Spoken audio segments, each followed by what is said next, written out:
பலப்படுத்தும் தேவனாய் இருக்கிறார். இந்நாட்களில் நாம் தியானிக்க போகிறதான வார்த்தை என்னவென்றால், நலமானதை செய்பவரே நம் தேவன். நலமான காரியங்களை, அவருடைய பார்வைக்கு நலமான காரியத்தை கர்த்தர் செய்கிறார்.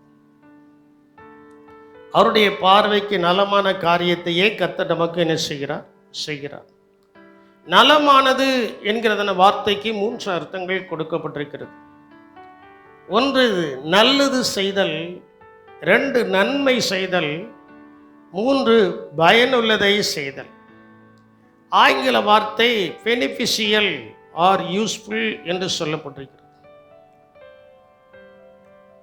யூஸ்ஃபுல், பெனிஃபிஷியல் என்று சொல்லப்பட்டிருக்கிறது. ஆகினால் நல்லது செய்தல், நன்மை செய்தல்,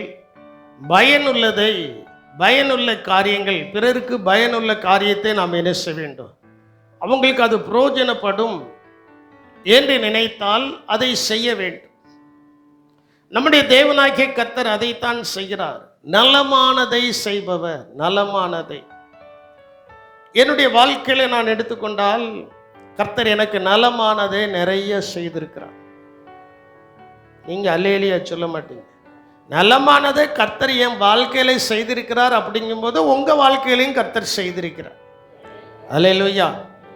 இருந்த நிலவரத்தை நீங்க யோசித்து பார்க்கும்போது, சிந்தித்து பார்க்கும்போது, இன்னைக்கு இவ்வளவு தூரத்துக்கு நாம் ஆசீர்வாதமாக இருக்கிறோம் என்றால் கர்த்தரே நலமானதை செய்து இந்த அளவுக்கு உயர்த்தி இருக்கிறார். அல்லேலூயா. கர்த்தரே நலமானதை செய்து இந்த அளவுக்கு என்ன செய்திருக்கிறார், உயர்த்தி இருக்கிறார். ஒரு வசனத்தை கூட வாசிப்போமாக. 1 தெசலோனிக்கரின் புஸ்தகம் 5ஆம் அதிகாரம் 21வது வசனத்தை நீங்கள் வாசிக்கும் போது அங்கே சொல்லப்பட்டிருக்கிறது, எல்லாவற்றையும் சோதித்து பார்த்து நலமானதை பிடித்துக் கொள்ளுங்கள். 1 தெசலோனிக்கர் 5:21 எல்லாவற்றையும் சோதித்து பார்த்து நலமானதை பிடித்துக் கொள்ளுங்கள். நலமானதை பிடித்துக் கொள்ளுங்கள். எல்லாவற்றையும் சோதித்து பார்த்து, எல்லாவற்றையும் சோதித்து பார்த்து நலமானதை பிடித்துக் கொள்ளுங்கள். கடைக்கு போகிறோம், சாப்பிடுதோம், எது நமக்கு நல்லமானதோ அதை மட்டும்தான் சாப்பிடுது. அப்படிதானே? எது நமக்கு நல்லமானதோ அதை மட்டும் என்ன செய்தோம், சாப்பிடும். என் கூட என் பிள்ளைகள்லாம் வரும்போது சாப்பிடுவாங்க. அவங்களுக்கு எது பிடிக்கும் அதை அவங்க வாங்கி சாப்பிடணும். என்னையே கம்பல் பண்ணக்கூடாது. எனக்கு எது நல்லமானதுன்னு தெரியுதோ அதை நான் சாப்பிட்டுக்கிடுவேன். அதை நான் என்ன செஞ்சுக்கிடுவேன், சாப்பிட்டுக்கிடுவேன். அப்போ நமக்கு எது நலமா, இதை இவனுக்கு செய்தால் நலமா இருக்கும் என்று கர்த்தர் நினைக்கிறாரோ அந்த காரியத்தை கர்த்தர் நமக்கே செய்வார். அல்லேலூயா. நலமானதை செய்கிறதான தேவன், நலமானதை செய்கிறதான தேவன்.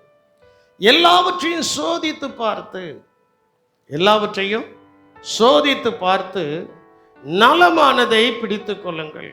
நல்லதை செய்ய பழகும், பயனுள்ள காரியத்தை செய்ய பழகணும், நன்மை செய்ய கற்றுக்கொள்ள வேண்டும். நன்மை செய்ய என்ன செய்யணும், கற்றுக்கொள்ள வேண்டும். கர்த்தர் ஆசீர்வதிப்பாராக.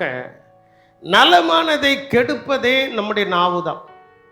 நலமானதை கெடுப்பது எதுதான், நம்முடைய நாவுதான். வாசியுங்கள். சங்கீதம் 39:1-2 வசனங்களை நீங்கள் வாசிக்க கேட்கும்போது அங்கே சொல்லப்பட்டிருக்கிறது, என் நாவினால் பாவம் செய்யாதபடிக்கு, என் நாவினால் பாவம் செய்யாதபடிக்கு நான் என் வழிகளை காத்து, நான் என் வழிகளை காத்து, துன்மார்க்கன் எனக்கு முன்பாக இருக்கு மட்டும் என் வாயை கடிவாளத்தால் அடக்கி வைப்பேன் என்றேன். நான் மௌனமாகி ஊமையனாயிருந்தேன், நலமானதையும் பேசாமல் அமர்ந்திருந்தேன். ஆனாலும் என் துக்கம் அதிகரித்தது. பாருங்க. அப்போ நலமானதை கெடுப்பது எது, சொல்ல மாட்டீங்களா? நலமானதை கெடுப்பது எது? ஒரு பழமொழி சொல்லுவாங்க நினைக்கிறேன், வாயை போட்டுட்டு ரொம்ப ஞானமா இருக்க வேண்டும். சிலர் என்னையே சொல்லுவாங்க, நீங்க அப்படி பேசுறீங்க இப்படி பேசுறீங்க. நான் சொல்லுவேன், இப்போ 400க்கு மேற்பட்டதான செய்திகள் யூடியூப்பில் இருக்கிறது. நான் என்ன பேசினாலும் அதில் என்ன செய்கிறது இருக்கு. ஆனால் நாம் எல்லாரும் பேசுகிறது இன்னொரு இடத்துல இருக்கு. நாம் எல்லாரும் பேசுகிறது இன்னொரு இடத்துல என்ன செய்யுது இருக்கு. அது நியாய தீர்ப்பு நாளில் என்ன செய்ய வேண்டும்? கணக்கு ஒப்புவிக்க வேண்டும். அங்க போய் நாம் பேசல, நீ பேசல அப்படின்னு சொல்ல முடியாது. நாவு, அந்த நாவை அடக்கும் போது நலமானதை கர்த்தர் செய்வார். நாவை அடக்கும் போது சிலர் நாவால தேவையில்லாத காரியத்தெல்லாம் பேசிட்டு அதுக்கப்புறம் மாட்டிக்கிட்டு என்னடா செய்யன்ட்டு திகைக்கிறதான காலங்கள். அதனால் தான் சங்கீதக்காரன் சொல்றான், தாவீது ராஜா எவ்வளோ பெரிய ஆளு. அந்த தாவீது ராஜாவுக்கு ஆண்டவர் நலமானதை செய்யறதுக்கு அவன் எப்படி இருந்தானா? சில நேரத்தில் நானும் மௌனமாக தான் இருப்பேன். நான் மௌனமாக இருந்தால் அங்கே ஏதோ ஒன்று நடக்குதுன்னு அர்த்தம். நீங்க மௌனமாக இருந்தால் அங்கே எதிரடியாக இருக்கிறவர்களுக்கு ஏதோ ஒன்று நடக்க போது என்று என்ன செய்து அர்த்தம். நான் மௌனமாக இருக்கும்போது ஆண்டவர் கிரியை செய்வார். நான் மௌனமாக இருக்கும்போது தான் யாரு கிரியை செய்வார்? அவர் பேசக்கூடிய இடத்துல நம்ம பேசிட்டோன்னு வைங்களா, மறுபடியும் ஆண்டவருக்கு அங்கே என்ன வேலை? யோசித்து பாருங்க, தேவனுக்கு அங்கே என்ன வேலை? நம்ம பேசாமல் இருந்துட்டோம்னா நமக்காக யுத்தம் பண்ணுவதற்கு கர்த்தர் இறங்குவார். அல்லேலூயா. நமக்காக யுத்தம் பண்ணுவதற்கு யார் இறங்குவா? ஆண்டவரே டைரக்டாக இறங்குவார். இஸ்ரவேல் ஜனங்கள்லாம் வராங்க. எல்லாருடைய நாவு மோசைக்கு விரோதமா இருக்கு. எல்லாருடைய நாவு யாருக்கு விரோதமா இருக்கு? ஏ மோசே, நாங்க இந்த இடத்துல அழிந்து போறதுக்கு எங்களை கூட்டிட்டு வந்தீரு, எல்லாத்தையும் தூக்கிட்டு வரைச்சு நீர் வந்துட்டோம், உங்களுடைய வார்த்தையை கேட்டு வந்துட்டோம். எல்லாரும் மோசைட்டு முறுமுறுக்கிறாங்க. மோசை யார்கிட்ட போய் முறுமுறுக்க முடியும்? ஊழியக்காரன் யார்கிட்ட போய் முறுமுறுக்க முடியும்? ஒருத்தட்டி ஒன்றும் சொல்ல முடியாது. அவன் பார்த்தான், அப்பா கண்களை ஏறெடுப்பே மாபேரும் வேலாயன் கண்களை ஏறெடுப்பே விண்மன் உண்டாக்கிய வித்தகனிடமிருந்து விண்மன் உண்டாக்கிய வித்தகனிடமிருந்து என்னில்லா ஒத்தாசை எந்தனுக்கே வரும் கண்களை ஏறெடுப்பே. பாருங்க, அப்படி கண்களை ஏறெடுத்தோம்ல, மேல இருந்து ஒரு சத்தம் வருது, மோசே ஐயா நான் என்னையா செய்யா, இத்தனை பேரையும் நானா பெத்தேன், இவங்க எல்லாரும் எனக்கு விரோதமா என்ன செய்தாங்களே, முறுமுறுக்கிறாங்களே, நீ சும்மா இரு. இவன் ஜனங்கள்கிட்ட சொல்லி நீ சும்மா இருப்பா, ஆண்டவர் உங்களுக்கு செய்ய போற ரட்சிப்பை நின்று என்ன செய்யுங்க பாருங்கள்னு சொல்லிட்டு ஆண்டவர் மோசேட்டத்தில் சொல்றாரு, உன் கையில் என்ன இருக்கு? நீட்டு. நீட்னா ஒரு கம்பை நீட்டுனா செங்கடல் ரெண்டாய் பிளக்குமா? கொஞ்சம் யோசித்து பாருங்களா. மோசேயினுடைய கையில் என்னது இருந்தது? சொல்லுங்க, எல்லாரும் சொல்லுங்க, என்னது இருந்தது? ஆண்டவர் சொல்றாரு, உன் கையில் இருக்கிற கோலை என்ன செய்? நீட்னா செங்கடல் ரெண்டா என்ன செய்தது? எத்தனை பேர் மோசையை தள்ளி விட்டுட்டு ஓடி இருப்பானோ எனக்கு தெரியாது. ஏன்னா ராஜாக்களின் புஸ்தகம் 6ஆம் அதிகாரத்தினுடைய கடைசி பகுதியில் சொல்லப்பட்டிருக்கிறது, இஸ்ரவேல் தேசத்தில் ஒரு பஞ்சம் வந்துச்சு. பஞ்சம் வந்த உடனே இந்த ராஜா எலிசாவினிடத்துல போய் அவனை அழிப்பதற்காக போய் நிற்கிறான். அப்ப அந்த ராஜா சொல்கிறா, நான் எவ்வளவு காலங்கள் தேவனுக்காக காத்திருக்க வேண்டும் என்று சொல்லும்போது அந்த தீர்க்கதரிசி சொல்ல அனுப்புகிறான், நாளைக்கு இந்நேரத்தில் 7ஆம் அதிகாரத்தில் இருக்கு, நாளைக்கு 2 ராஜாக்களின் புஸ்தகமா 7ஆம் அதிகாரத்தில் நாளைக்கு நேரத்தில் ஒரு படி கோதுமை 1 சேக்கலுக்கு விற்கப்படும். உடனே இந்த பிரதானி சொல்றான், வானத்தின் மதகுகளை திறந்தால் இது நடக்குமா? இந்த நல்ல காரியம் நடக்குமா அப்படின்ற கேட்கறான். பட்டுட்டு சொல்லிவிட்டான், இப்போ நான் சொன்னால் என்னை உடனே கல்லை கொண்டு எரிஞ்சு விடுவீங்க. அவன் பட்டுன்ட்டு சொல்லிவிட்டான், உன் கண்களால் பாய்ப்பாய், நீ அதை என்ன செய்ய மாட்ட. ஆமாம், பட்டுன்னு சொல்லிட்டானா அங்கே ஆண்டவர் கிரியை செஞ்சிட்டாரு. கிரியை செஞ்சிட்டானா 7ஆம் அதிகாரத்தில் கடைசி பகுதியில் சொல்லப்பட்டிருக்கிறது. அங்க தேவனாகிய கர்த்தர் அவ்வளவுக்கு வைக்கும்போது ராஜா அந்த பிரதானியை விசாரிப்புக்காரனாக வைக்கிறாரு. வச்சா அத்தனை பேரு நெருக்கி அவனை கீழே தள்ளி என்ன செய்து விட்டார்களா? அவ்வளவுதான். பாருங்க, நான் சொல்ற சம்பவம். அதே போல மோசேயினுடைய வாழ்க்கையில அந்த கடல் 2ஆய் பிரிந்த உடனே 6 லட்சத்துக்கு மேற்பட்டதான புருஷர்கள், கிட்டத்தட்ட ஒரு 25 லட்சம் பேர் இந்த வெட்டாந்தரை ஓடி போயிருப்பாங்க. எத்தனை பேர் மோசேயை தள்ளியிருப்பாங்க. ஆனா மோசே விழாமல் நின்றான் என்று சொன்னால் அது கர்த்தருடைய கிருபை. அல்லேலூயா. அது யாருடைய கிருபை? சொல்ல மாட்டீங்களா? அது யாருடைய கிருபை?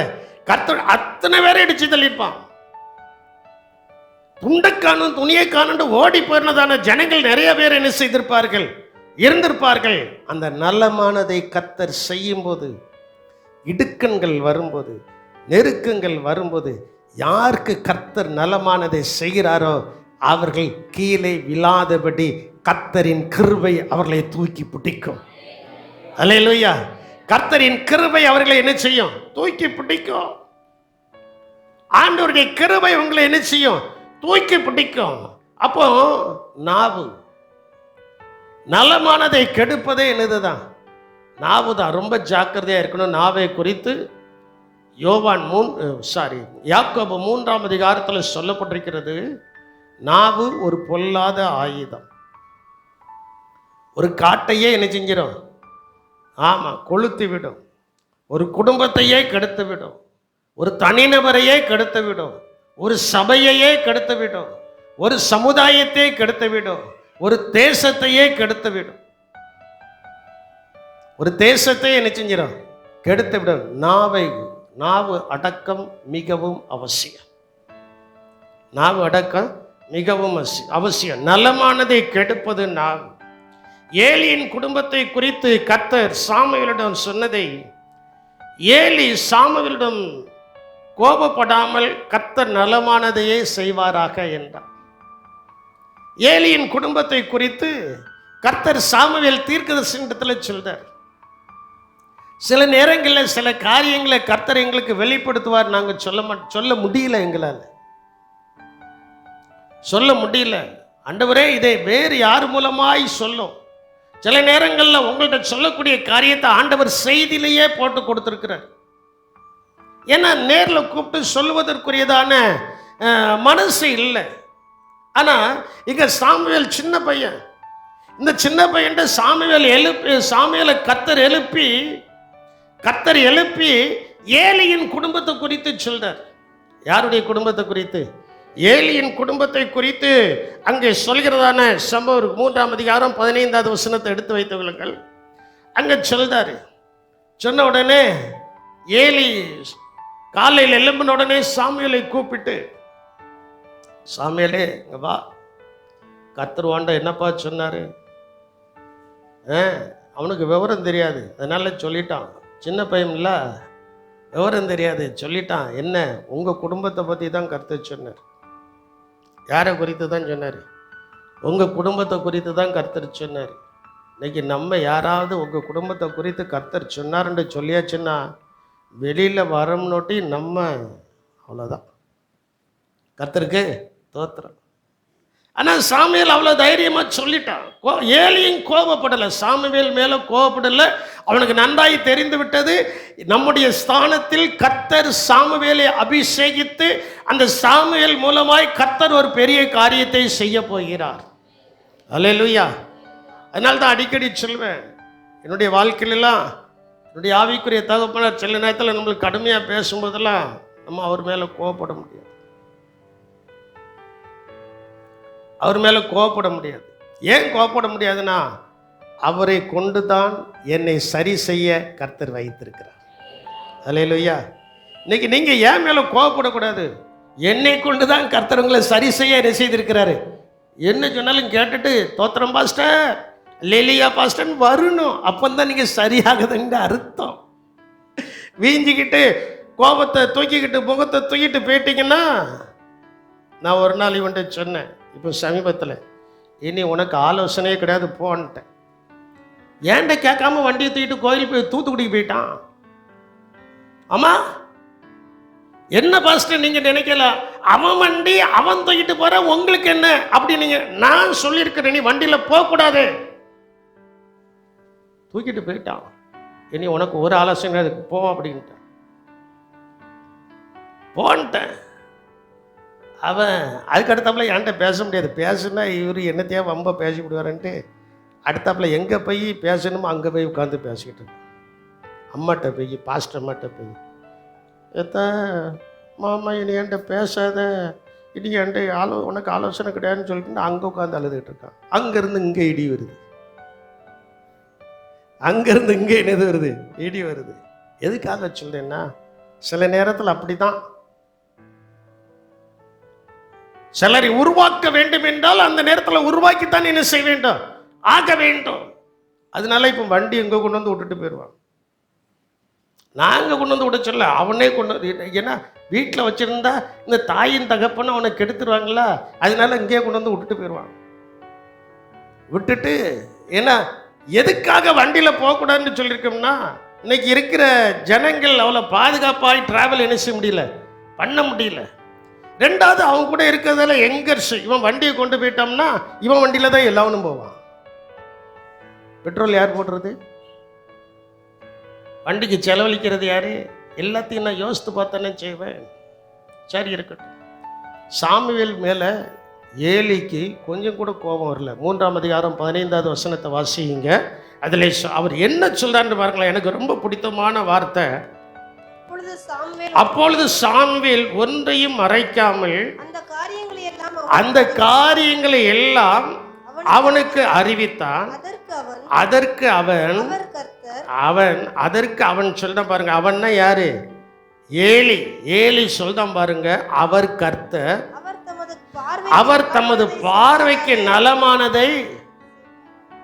யார் மேல கோபம் வரல சொல்லு, யார் மேல கோபம் வரல? இன்னைக்கு நமக்கு யார் மேல கோபம் வருது? வரக்கூடாது, வரக்கூடாது. ஆசிரியர்கள் மேல பிள்ளைகளுக்கு கோபம் வரக்கூடாது. அம்மா, பிள்ளைகளுக்கு பெற்றோர் மேல கோபம் வரக்கூடாது. பெற்றோர்களுக்கு பிள்ளைகள் மேல கோபம் வரக்கூடாது. கர்த்தர் சொல்கிறார். அந்த இடத்துல எனக்கு ரொம்ப பிடிச்சது, ஏலி அப்படியே தாழ்மைப்பட்டான். தாழ்மைப்பட்டு அவன் சொல்றான், அவர் கர்த்தர். அவர் யாரு? கர்த்தர். அவர் தமது பார்வைக்கு சரண்டர். அப்படியே ஆண்டவருடைய சமூகத்தில் தேவன் நமக்கு நலமானதை செய்ய வேண்டும் என்றால் அவருடைய பாதத்தில் நம்மை அர்ப்பணிப்பதை தவிர எதிர்த்து நிற்பது ஆகாத காரியம். அப்படியே என்ன செய்யணும்? அர்ப்பணிக்கணும். ஆண்டவருடைய சமூகத்தில் அப்படியே என்ன செய்யணும்? அர்ப்பணிக்கணும். 1 சாமுவேல் 3ஆம் அதிகாரம் 15வது வசனத்தில் ஆண்டவர் சொல்றாரு, அப்படியே அவன் அர்ப்பணிச்சிட்டான். கர்த்தர், அவர் கர்த்தர்ப்பா, அவர் சொல்லிட்டாருப்பா, அவரோடு கூட நான் ஏற்று நிற்க முடியாதுப்பா. அவர் கர்த்தர், அவர் தமது பார்வைக்கு சொல்ல மாட்டேங்க, அவர் தமது பார்வைக்கு. இன்னைக்கு நம்ம அப்படி இருக்கிறோமா? கோராகின் புத்திரர்களை போல எதிர்த்து நிற்கக்கூடாது. எதிர்த்து நின்றால், ஆண்டவருடைய சமூகத்தில் எதிர்த்து நின்றால் அவர்கள் ஜெயம் பெற முடியாது. அவர் கர்த்தர், அவர் கர்த்தர் தமது பார்வைக்கு நலமானதை செய்வாராக. அப்போ ஆண்டவர் நமக்கு நலமானதை செய்யும்போது, நாம் நம்முடைய பாவங்களை அறிக்கை செய்யும்போது தான் கர்த்தர் நமக்கு நலமானதை என்ன செய்வார்? செய்வார். இஸ்ரவேல் புத்திரர்களை கர்த்தர் எத்தனையோ திருப்பு அவங்களுக்கு இறக்க மாறாட்டி ஜெயத்தை கொடுத்துட்டார். இப்போ அதே இஸ்ரவேல் புத்திரருக்கு நலமானதை செய்யணும். 10ஆம் அதிகாரம் நியாயாதிபதிகளின் புஸ்தகம் 10ஆம் அதிகாரம் 15-16வது வசனத்தை நீங்க எடுத்துக்கிட்டீங்கன்னா, ஆண்டவர் எவ்வளோ நல்லமான காரியத்தை செஞ்சிருக்கார். மறந்து மறந்து மறந்து மறுபடியும் அந்நிய தேவனை போய் சேவிக்கிறான். கர்த்தர் எவ்வளவோ நல்ல காரியங்களை நம்மளுக்கு செஞ்சிட்டாரு. தம்பிக்காக, அண்ணனுக்காக, அக்காவுக்காக, மாமனாருக்காக, மாமியாருக்காக, அவங்களுக்காக, இவங்களுக்காக மறுபடியும் அந்த இடத்துக்கு போறோம்ல. அது ஒரு பெரிய தவறு. அது ஒரு பெரிய தவறு. ஆண்டவர் அதை சுட்டி காமிக்கிறார். இந்த வசனத்தை வாசிக்க கேட்போம். 10ஆம் அதிகாரம் 15வது வசனத்தையும் 16வது வசனம். நியாயாதிபதிகள் 10ஆம் அதிகாரம் 15, 16வது வசனத்தை வாசிக்க கேட்போம். இஸ்ரவேல் புத்திர கர்த்தரை நோக்கி பாவம் செய்தோம், தேவரீர் உம்முடைய பார்வைக்கு நலமானதை எங்களுக்கு செய்யும், இன்றைக்கு மாத்திரம் எங்களை ரட்சித்தருளும் என்று சொல்லி. போதும், அடுத்தாப்புல வாசிப்போம். அங்க பாருங்களா, இஸ்ரவேல் புத்திரர் கர்த்தரை நோக்கி, ஆண்டவரே நாங்கள் பாவம் செய்து விட்டோம். இன்னைக்கு சிலருக்கு அந்த உணர்வே வரல. தன் பாவங்களை மறைக்கிறவன், நான் சொல்ல மாட்டேன், நீங்களே முடிச்சுங்க. அவைகளை அறிக்கை செய்து விட்டு விடுகிறவனோ, ஆமா தெரியும். இஸ்ரவேல் புத்திரர் கர்த்தரை நோக்கி பாவம் செய்தோம், தேவரீர் உம்முடைய பார்வைக்கு நலமானதை எங்களுக்கு செய்ய, இன்றைக்கு மாத்திரம், இன்னைக்கு செய்யுங்கப்பா, இன்றைக்கு மாத்திரம் எங்களை ரட்சித்தருளும் என்று சொல்லி. தொடர்ந்து ஆண்டவர் ரட்சிக்கணும், ஆண்டவர் நலமானதை செய்யணும்னா அந்நிய தெய்வங்களை நாடி நாம் போகக்கூடாது. அந்நிய தெய்வங்களை நாடி பின்பற்றுகிறவர்களுக்கு வேதனைகள் என்ன செய்யும்? பெருகும்.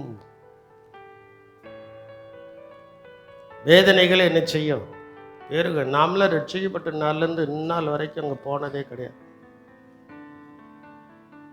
பாஸ்டர், நீங்கள் ஒரே ஆள், உங்கள் அம்மாவுக்கு ஒரே பிள்ளை, நீங்கள் சின்ன வயசுலேயே வீட்டை விட்டு வெளில வந்துட்டீங்க, ஹாஸ்டல்லே வளர்ந்துருக்கீங்க, ஹாஸ்டல்லே இருந்திருக்கீங்க, ஒரு பரிசுத்தவான் கையிலே இருந்திருக்கிறீங்க.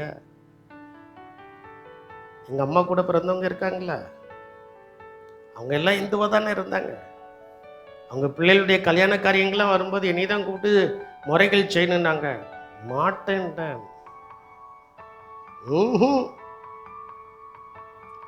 இந்த வழிபாடுகளிலிருந்து கர்த்தரனை மீட்டெடுத்து விட்டார். அவர் சொல்கிறார், இந்த மாறுபாடான சந்ததியிலிருந்து உங்களை விலக்கி காத்துக்கொள்ளுங்கள், அப்பொழுது கர்த்தருடைய வாக்குத்தத்தம் உங்களுக்கு என்ன செய்யும்?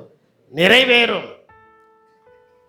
என் அன்பு தேவனுடைய சின்னமே, அதை சொன்னேன்.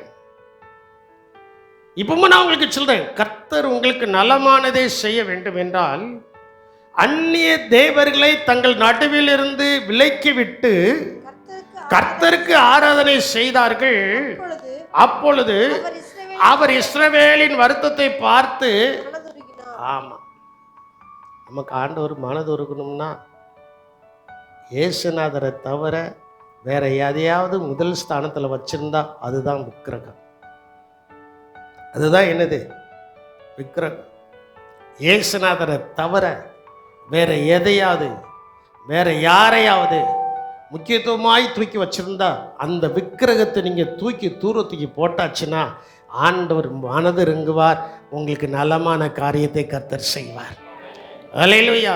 அப்படி நலமான காரியத்தை செய்வதற்கு, தொடர்ந்து நலமான காரியத்தை செய்வதற்கு நல்ல வேலை செய்யணும். நல்ல என்ன செய்யணும்? வேலை செய்யணும். எபேசியர் 4ஆம் அதிகாரம் 28வது வசனத்தையும் ஏசாயா 55ஆம் அதிகாரம் 2வது வசனத்தையும் நீங்கள் வாசிக்கும் போதே அங்கே சொல்லப்பட்டிருக்கிறது, திருடுகிறவன் இனி திருடாமல் குறைச்சல் உள்ளவனுக்கு கொடுக்கத்தக்கதாக தனக்கு உண்டாயிருக்கும்படி தன் கைகளினால் நலமான வேலை செய்து பிரயாசப்பட கடவன்.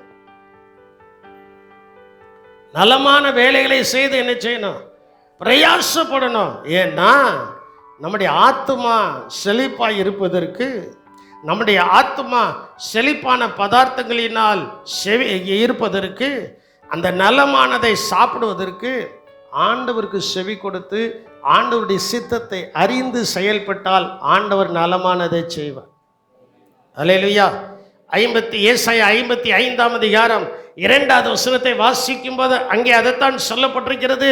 நீங்கள் அப்பம் இல்லாததற்காக பணத்தையும் திருப்தி செய்யாத பொருளுக்காக திருப்தி செய்யாத பொருளுக்காக உங்கள் உங்கள் பிரயாசத்தையும் பிரயாசத்தையும் செலவழிப்பானே.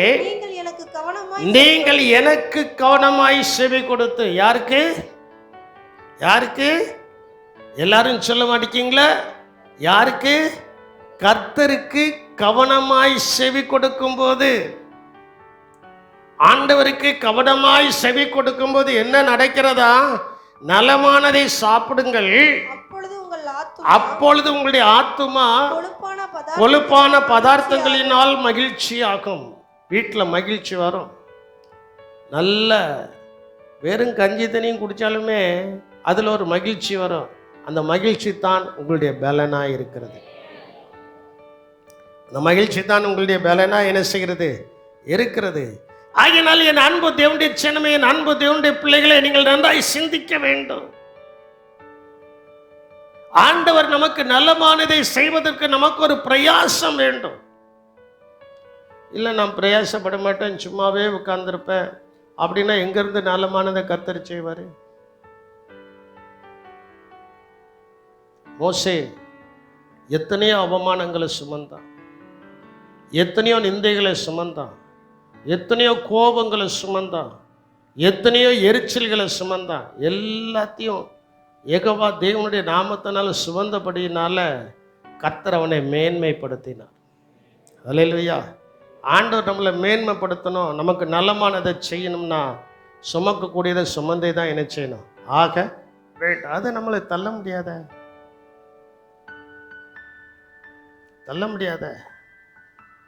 சில காரியத்தில் சிலர் ஏன்ட வந்து சொல்லுவாங்க, நீங்கள் நேரில் கூப்பிட்டு கண்டிக்க வேண்டியதுன்னா வேண்டாம். நேரில் கூப்பிட்டு கண்டிச்சா நம்மளை அடிச்சுட்டா நம்ம தாங்கிறதுக்கு விலைன்னு இருக்காப்பா. நேரில் கூப்பிட்டு கண்டிக்க வேண்டாம். அவங்க பைபிள் வாசிக்கிறாங்க, அவங்க ஜெபம் செய்கிறாங்க, அவங்க ஆராதனைக்கு வராங்க, கர்த்தருடைய வார்த்தையை கேட்குறாங்க. இன்னைக்கு இல்லைன்னா என்னைக்காவது ஒரு நாள் வசனம் அவங்கள தொடும், அவங்க மாறுவாங்க, கர்த்தருக்குள் பலப்படுவாங்க. அல்லேலூயா. ஏன்னா ஆண்டவர் நம்மளை நியாயத்திற்கு அழைக்கவில்லை. ஒரு முறை ஒரு சின்ன தவறு ஒரு விசுவாசினுடைய வாழ்க்கையில் நடந்து போச்சு. அப்போ 2 குடும்பம், கடைசி அந்த 2 குடும்பம் நம்மகிட்ட இல்லை. போயிட்டு நீங்க எப்படி கம்யூனியன் கொடுக்கலாம், நீங்க எப்படி நற்கருணை கொடுக்கலாம் அப்படின்னாங்களா. நான் சொன்னேன், ஆண்டவர் என்னை நியாயத்திற்கு அழைக்கலை, என்னை கொடுக்க சொல்லியிருக்கிறாரு. நான் வசனத்தை சொல்லிட்டு தான் கொடுக்குறேன். எடுக்கிறதும் எடுக்காமல் இருப்பதும் அவங்களுடைய, சொல்ல மாட்டேங்கிங்களா, திட்டம்ல. அப்போ நாங்கள் வெளியில் போயிடுவோம். அப்போ நான் ஒன்றுமே சொல்ல, வெளியில் போங்கன்னு சொல்ல, ஒன்றும் சொல்ல, வெளியில் போயிட்டேன். நான் உங்களுக்கு ஒரே ஒரு காரியத்தை மட்டும் சொல்கிறேன், நலமானதை செய்வதற்கு யாரையும் நம்ம நியாயம் தீர்க்க கர்த்தர் அழைக்கல, அவருடைய வசனமே நம்ம நியாயம் தீர்க்கும். வேத வசனம் அப்படிதான் சொல்லுது. நம்ம வசனத்தை சொல்லுதோம். இப்பவும் நற்கருணை ஆராதனைக்கு முன்னால வசனத்தை சொல்லுதோம். அந்த பகுதியை வாசித்துட்டு கடைசியா நான் சொல்றேன், கீழே இறங்கி வந்து கரங்களை உயர்த்தி அறிக்கை செய்யுங்கள், நான் மனிதன் முன்பாகவும் தேவனுக்கு முன்பதாகவும் குற்றமற்ற மனசாட்சியுடையவனாய் ஜீவிக்கிறேன் என்று 3 திருப்பம் அறிக்கை செய்ததற்கு பின்புதான் நற்கருணை ஆராதனை என்ன செய்கிறது, ஆரம்பிக்கிறது. எதற்காக? ஆண்டவர் எனக்கு நியாய தீர்ப்பின் ஊழியத்தை கொடுக்கல, ஜனங்கள் பரிசுத்தமாக்கி தேவ ராஜ்யத்தில் போய் நிற்க வேண்டும், கர்த்தர் அவர்களுக்கு நலமானதை செய்ய வேண்டும். அல்லேலூயா. அப்போ நல்ல செவி கொடுக்கணும். வசனத்துக்கு செவி கொடுக்க ஆரம்பிச்சாச்சுன்னா ஆண்டவர் நலமானதை என்ன செய்வார், நமக்கு செய்வார். நலமானதை நமக்கு என்ன செய்வார், நமக்கு மட்டுமல்ல நம்முடைய பிள்ளைகளுக்கு, தேவனுடைய பிள்ளைகள் என்று எண்ணப்படுகிற ஒவ்வொருவருக்கும் அவர் செய்வார். தேவனுடைய பிள்ளைகள் என்று எண்ணப்படுகிற ஒவ்வொருவருக்கும். அதுதாங்க ஊழியக்காரங்களுடைய ஜெபம், எங்களுடைய ஜெபம் அதுதான். எங்களுக்கு விரோதமாக எவ்வளோ வேணாலும் எழும்பலாம், நான் இந்நாள் வரைக்கும் தேவ சமூகத்தில் சொல்றேன், யாரையும் சபித்தது கிடையாது, யாரையும் சபித்தது கிடையாது, யாரையும் என்ன வார்த்தையும் சொன்னது கிடையாது. ஒரே ஒரு வார்த்தை சொல்வேன், ஆண்டவரே அவர்களை ஆசீர்வதி, அவர்களை என்ன செய்யும், ஆசீர்வதி. இன்னைக்கு நான் ஆசீர்வாதமாக இருக்கேன்னா சபிக்கக்கூடிய இடத்துல அவர்களை ஆசீர்வதித்தேன் பாருங்க. அந்த ஆசீர்வாதம் அவங்கள்ட்ட போகாமல் ஏன்ட்ட திரும்பி வந்துச்சு பாருங்க. அந்த வார்த்தை தான் என்னை உயர்த்தி இருக்கிறது.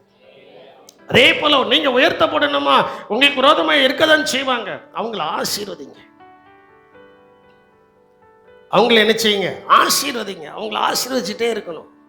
ஆசீர்வதியும் ஆசீர்வதியும் ஆசீர்வதி. ஆண்டவர் அதான் சொன்னார். ஒரு பட்டணத்துக்கு போகும்போது இந்த பட்டணத்துக்கு சமாதானம் கூறுங்க, உங்களை ஏற்றுக்கொள்வார்கள் என்றனால அவங்களுக்கு எது கூறுங்க, சமாதானம் கூறுங்க. சமாதானத்துக்கு பாத்திரமானவர்கள் அங்கே இருந்தால் அது அவங்களுக்கு பலிக்கும். அங்கே இல்லைன்னா நீங்கள் கூறின சமாதானம் உங்கள் இடத்திற்கு என்ன செஞ்சிடும், வந்துடும். அதாங்க டெக்னாலஜி. அதுதான் நமக்கு ஆசீர்வாதம். யாரையும் சபிக்க கூடாது. காலை நொடியும் கையை நொடியும் மூக்க உடையும் பல்ல உடையும் தலையை எடுத்துரும். தலையை எடுத்த பிறகு எவன் நடமாடுவான்? இதெல்லாம் நம்ம ஜெபமாக இருக்கக்கூடாது. நம்முடைய ஜெபம், ஆண்டவரே அவர்களை ஆசீர்வதி. 2 கொரிந்தியரின் புஸ்தகம் 13ஆம் அதிகாரம் 7வது வசனத்தை வாசிக்கும் போது ஊழியக்காரனுடைய ஜெபத்தை குறித்து அங்கே சொல்லப்பட்டிருக்கிறது. இன்னைக்கு நாங்கள் உங்களுக்காக ஆண்டவரே இவர்களை நல்லா வைத்தரலாம், நல்லா வைக்கின்ற ஜோமன எங்களுக்கு தெரியாமலே இடத்தெல்லாம் வாங்கிடுவாங்க. இடம் வாங்கினதுக்கு அப்புறம் இடம் வாங்கியிருக்கணும் சொல்லவும் மாட்டாங்க. அது ஒரு ஆசீர்வாதம். அது ஒரு ஆசீர்வாதம். எதற்காக நான் சொல்றேன்னா, நாங்கள் இங்கே உட்காந்துட்டு உங்களுக்கு நலமானதை செய்யும், ஆண்டவரை நல்லதை செய்யும், அவங்கள ஆசீர்வதி, அவங்கள தூக்கிறோம், அவங்கள உன்னதத்தில் வைத்தலன்னு ஜெபம்தான். எங்களுடைய ஜெபத்தை கர்த்தர் என்ன செய்கிறார், கேட்கிறார். வாசிங்க 13ஆம் அதிகாரம் 7வது வசனத்தை. மேலும் நீங்கள் ஒரு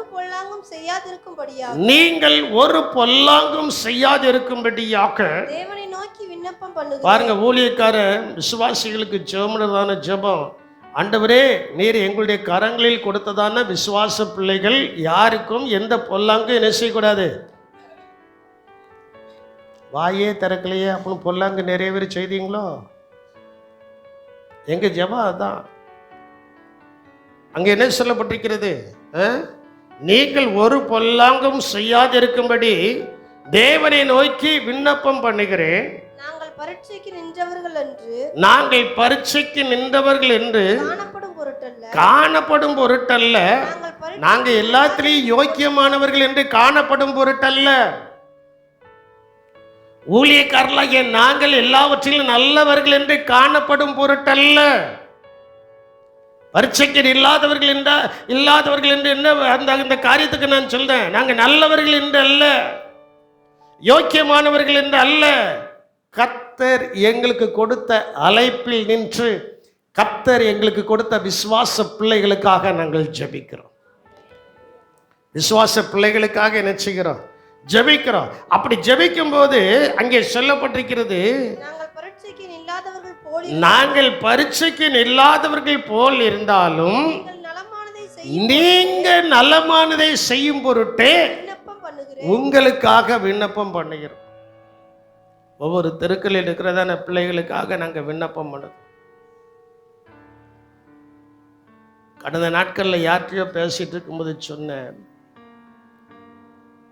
எனக்கு என் சபைக்கு வர்ற பிள்ளைகளுடைய கை குழந்தைகள்லேருந்து எல்லாருடைய பேரும் தெரியும்.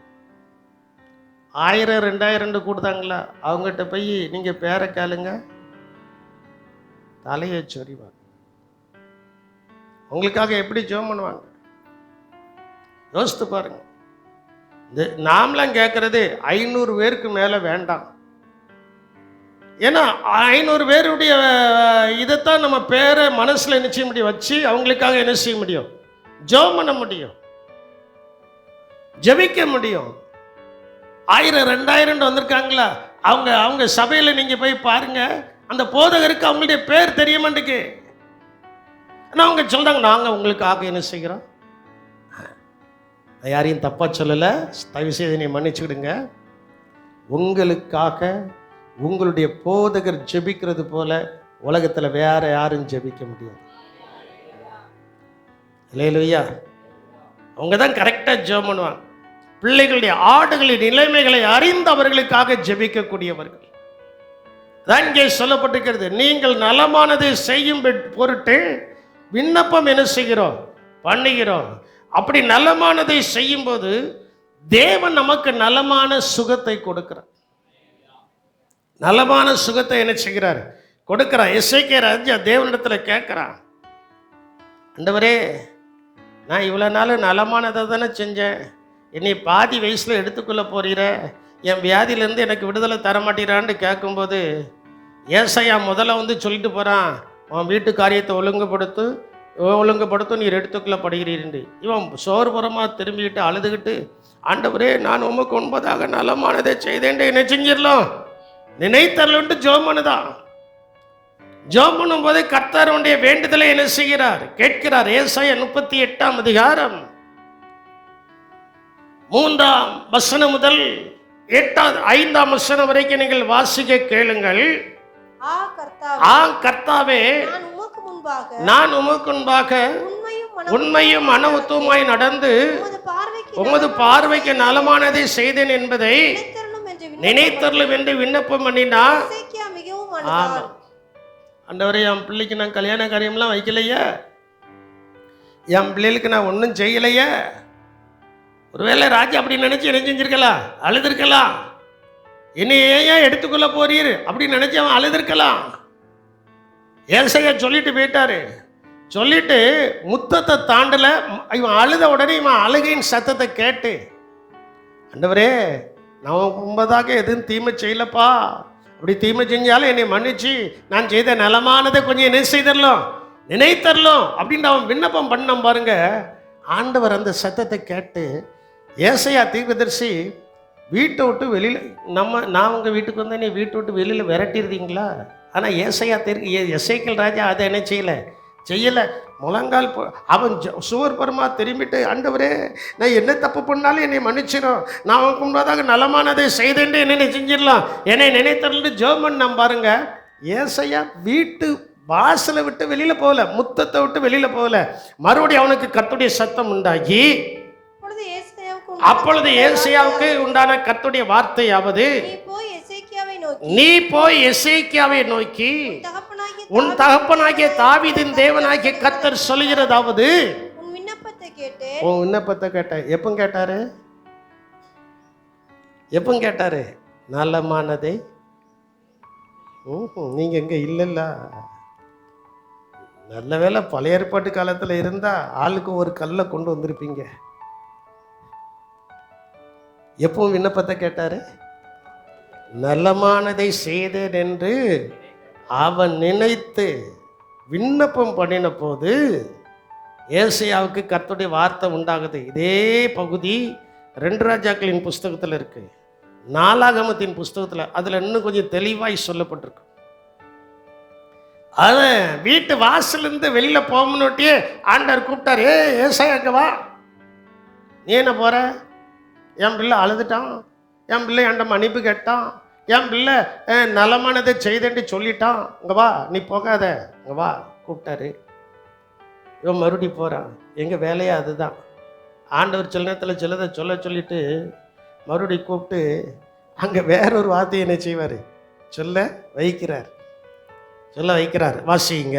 நீ போய் எசேக்கியாவை நோக்கி, உன் தகப்பனாகிய தாவீதின் தேவனாகிய கர்த்தர் சொல்லுகிறது அது என்னவென்றால், உன் விண்ணப்பத்தை கேட்டேன். உன் விண்ணப்பத்தை என்ன செய்த? கேட்டேன். உன் கண்ணீரை கண்டேன். வியாதியிலிருந்து சுகம் வரணும்னா ஆண்டவர் விண்ணப்பத்தை கேட்க. அப்படி விண்ணப்பம் கேட்பதற்கு ஆண்டவர்கிட்ட சொல்லணும், ஆண்டவரே, என்னெல்லாம் மன்னிச்சு நான் உனக்கு முன்பதாக நலமானதை செய்துங்கிறது கொஞ்சம் நினச்சி பார்த்து இந்த பாத்திரத்தை மேலே உயிர் பிச்சையை போடுன்னு கேட்டால் அவர் உயிர் பிச்சையை போட்டுருவார். இல்லையே சொல்ல மாட்டீங்களே? அல்லையிலே உங்களுக்கு வராத? நீங்கள் அப்படி கேட்டதில்லைல்ல. கேளுங்க ஆண்டவருடைய சமூகத்தில்.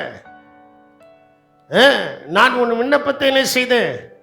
உன் கண்ணீரை கண்டேன், இதோ உன் நாட்களோட 15 வருஷம் நலமானதை செய்தார். ஆண்டவர் எதை செய்தாரு? ஆண்டவர் எதை செய்கிறாரு?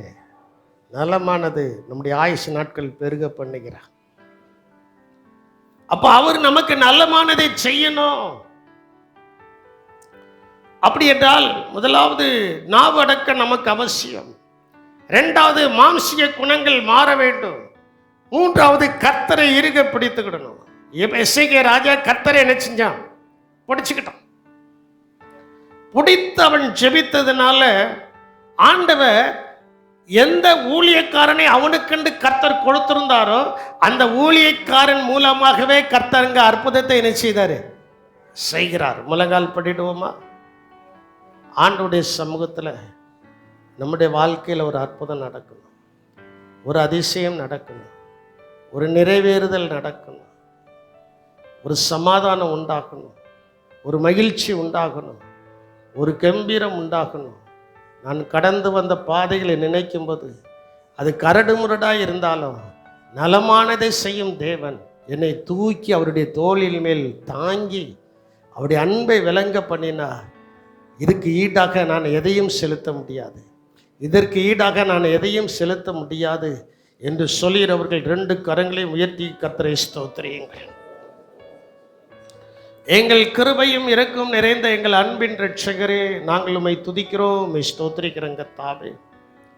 ஆண்டவரே, இந்த நாளிலும் கூட நம்முடைய சமூகம் எங்களை தாங்கிறபடியினால் உமக்கு ஸ்தோத்திரம். நாங்கள் நினைத்து ஆராதனைக்கு வந்தது ஒன்று, நீர் எங்களோடு கூட இடைப்படுகிற விதம் வேறு. அந்த விதத்திலே நீர் எங்களோடு கூட ஆண்டவரை உம்மை துதிக்கிறோம் கர்த்தாவே. இடைப்பட்டு எங்களை நீர் ஆசீர்வதிக்கிறபடியினால் உமக்கு ஸ்தோத்திரம். ஏலி சொன்னது போல நாங்கள் சொல்கிறோம், அவர் கர்த்தர் நலமானதை செய்வாராக. ஆண்டவரே, எங்களுடைய வாழ்க்கையிலையும் எங்களுடைய விசுவாச பிள்ளைகளுடைய வாழ்க்கையிலையும் எங்களுடைய குடும்பத்திலையும் நீர்தான் எங்களுடைய கர்த்தர். நீருடைய பார்வைக்கு நலமானதை எங்களுக்கு செய்தருளும்படியாய் ஜெபிக்கிறேன். கிருபை கூட இருக்கட்டும் கர்த்தர், ஆசீர்வதி. இயேசுவின் நாமத்தில் ஜெபிக்கிறோம் ஜீவனுள்ள நல்ல தகப்பனே. எல்லாரும் எழும்பி நின்று